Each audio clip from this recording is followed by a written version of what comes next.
La maison de production, ma maison de distribution, la boîte de communication de ma maison de distribution me juge de manque de professionnalisme parce que je n'ai pas réagi au contact qu'ils ont fait pour moi pour participer à la nuit africaine.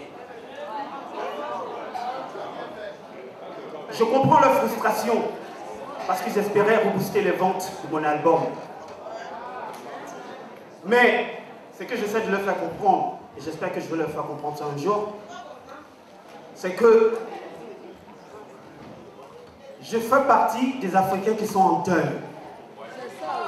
L'Afrique est en deuil. Et je fais partie des Africains qui sont en deuil. On ne peut pas être en deuil et puis être en train de danser et de chanter pour amuser la galerie. Je ne mange pas de ce pain-là. Je ne mange pas de ce pain parce qu'il est trempé de sang. On dit que la vie, rien ne vaut la vie, vous en conviendrez. Mais aujourd'hui, tout est mis en place pour que la vie ne vaille plus rien. Surtout, la vie des nègres. Pour réitérer mon message vis-à-vis des Français, s'il y a une humanité si le sens de l'humanité encore, si l'humanité est un mot qui a un sens encore pour eux, il est grand temps maintenant de se mettre dans une action de solidarité interpopulaire avec les Africains dans cette lutte-là, de dénonciation. Nous avons proposé, nous, délégation de France, par la voix d'Abel, nous, délégation de France, nous avons proposé qu'on fasse une très grosse marche, jamais vue en Europe, une grande marche, jamais vue en Europe, le 2 juillet. Le 2 juillet, retenez bien cette date, elle va changer le cours de l'histoire d'Afrique, elle va changer le cours de l'histoire en Côte d'Ivoire. Toutes les délégations de tous les pays européens seront en France. Ils viendront. Et aussi, les états généraux consistent à vous appeler à contribution, pas financière seulement, mais à contribution par rapport à vos connaissances, par rapport à ce que vous savez, par rapport à ce que vous pouvez apporter à la résistance. Nous connaissons des peuples qui ont résisté, qui ont utilisé leurs connaissances pour mettre en place une vraie résistance. Le président Laurent Gbagbo est le premier résistant de la Côte d'Ivoire. Parce que, souvenez-vous, lorsqu'il a été élu, il a convoqué, sinon il a invité tous les ingénieurs de Côte d'Ivoire en leur demandant « Est-ce que vous êtes capable de nous produire des bus ou des bateaux-bus en Côte d'Ivoire ?» Les ingénieurs étaient tellement contents parce que cela ne s'était jamais fait en Côte d'Ivoire et même pas en Afrique. Ces ingénieurs ont utilisé leur savoir pour mettre en place la fabrication des autobus neufs et des bateaux-bus en Côte d'Ivoire. Alors c'est ça la vraie résistance. Quand on est résistant et qu'on est ingénieur, on doit mettre ses connaissances au service de la résistance.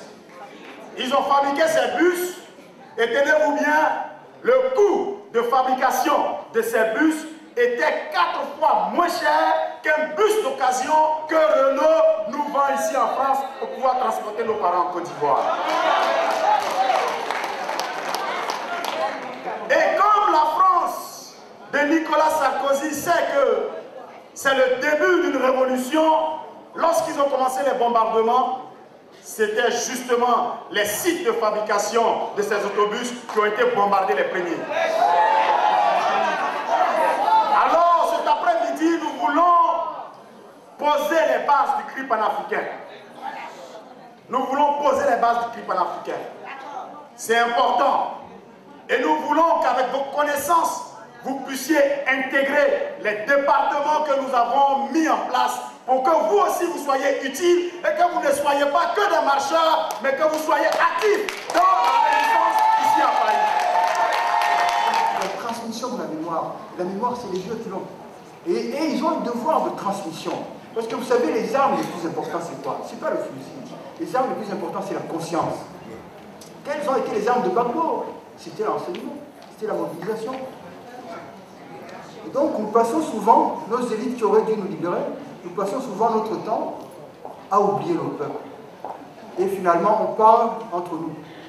On ne parle plus à nos peuples. On parle même parfois un langage que nos peuples ne comprennent pas. Vous savez la fameuse blague entre Senghor à la mort d'Amical Cabral. Senghor, comme vous le savez, parlait dans un français très châtié.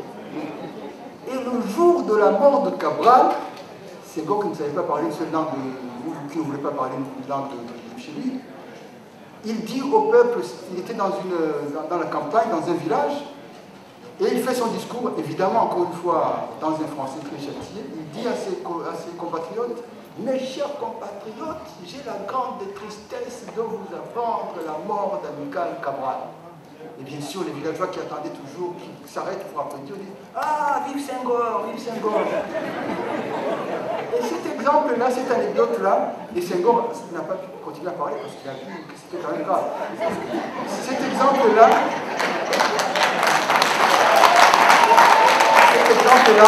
montre la coupure souvent entre nous les élites, qui avons eu la chance à cause des sacrifices de nos parents d'aller à l'école, d'apprendre, comme disait Amadou Ampateba, et ça malheureusement nous l'avons oublié, apprendre à vaincre sans avoir raison chez les Blancs. Nous avons oublié ça, que c'est pour nos peuples. Nous avons, il disait Cabral disait une chose fondamentale, il disait, pour qu'il y ait la libération de l'Afrique, l'intellectuel africain doit se suicider pour renaître en tant qu'élément du peuple. Je le dis toujours, l'élection présidentielle française se joue sur 2%. Nous pouvons être les faiseurs de rois ici dans son pays, si nous sommes mobilisés avec 2%. En tant qu'Africains, en tant que descendants d'Africains, en tant qu'Antillais, nous pouvons, en tant que Maghrébins, nous pouvons arriver à faire élire qui nous voulons, c'est-à-dire celui qui ne va pas contre deux choses.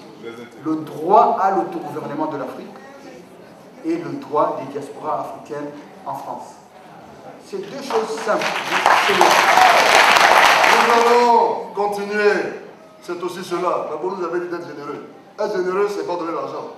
C'est reconnaître en quelqu'un ce qu'il fait de bien. Et quand il fait mauvais, d'abord, nous a aussi dit, appelle ton frère de côté et puis tu lui parles. Asseyons-nous, merci, et discutons. Et sachons une chose aussi. Sachons une chose. Nous sommes un peuple, par des Africains en général, nous sommes quand même un peuple qui a su vaincre toutes les adversités dans l'histoire. Toutes les adversités. Regardez nos frères qui ont été amenés en Amérique. Ils sont encore vivants. Malheureusement, les populations locales ont disparu, parce qu'elles ne pouvaient pas tenir par rapport à ce qu'ils vivaient. Mais nos frères sont parvenus à survivre. Pourquoi? Parce que la spiritualité, c'est fondamental. Je ne parle pas de la spiritualité, je ne parle pas de religion, parce que la religion, ça appartient à chacun. Mais je parle de la spiritualité, de l'Ubuntu, ce qu'on appelle l'Ubuntu dans tous les peuples, par exemple d'Afrique australe. Ubuntu, ça veut dire quoi? Ça veut dire je suis parce que tu es. J'existe parce que tu existes. Et quand on est organisé, on est invincible. Un peuple organisé, un peuple qui est dans son droit, ne peut que gagner. Ce combat-là, on l'a déjà gagné.